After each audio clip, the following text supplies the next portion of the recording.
Hello everyone, welcome back to my channel Anna's kitchen home. আশা করি সবাই ভালো আছেন।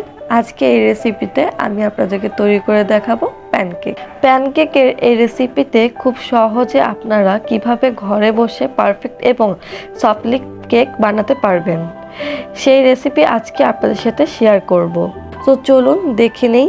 প্রথমে একটি বলে 2টা ডিম নিয়ে নিচ্ছি নর্মাল রুম টেম্পারেচারে। ডিমটা কিন্তু অবশ্যই রুম টেম্পারেচারে হতে হবে।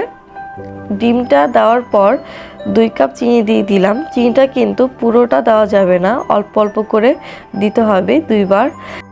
এখন আমি চিনি আর ডিম খুব ভালোভাবে মিশিয়ে নিচ্ছি। চিনিতে জানি দানা দানা না থাকে, চিনিটা যদি ভালোভাবে না গলে তাহলে কেকটা পারফেক্টভাবে বানানো হবে না।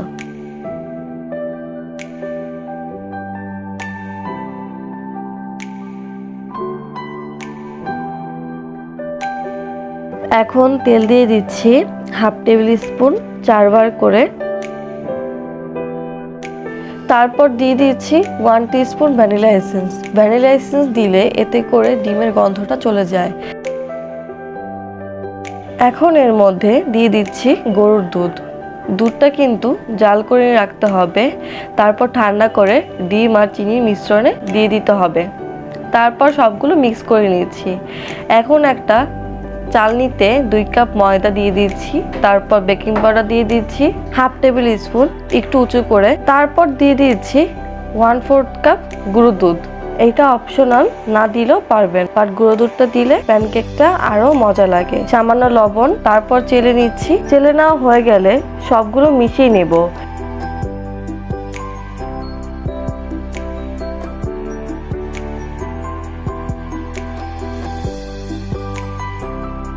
মেশানো হয়ে গেলে দেখতেই পাচ্ছেন ব্যাটারটা ঠিক এমন হবে, বেশি পাতলাও না বেশি ঘনও না।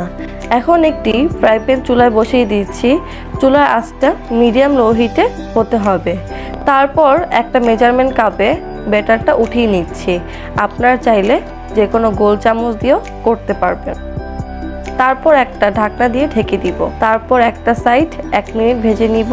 কিছুক্ষণ পর দেখবেন ওপর দিয়ে বাবলের মতো ছিদ্র ছিদ্র হয়ে যাবে। তারপর এটা আস্তে করে উল্টে দিব।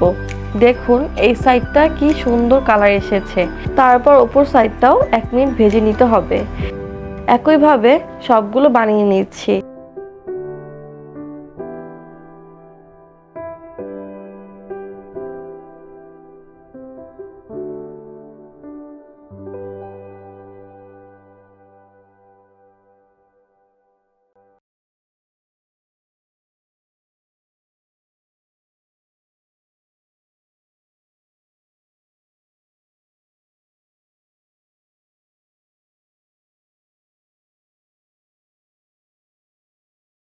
বানানো হয়ে গেছে। এখন একটি প্লেটে সার্ভ করে নিচ্ছি। দেখতেই পারছেন কেকটা কতটা সুন্দর হয়েছে, কতটা সফট হয়েছে।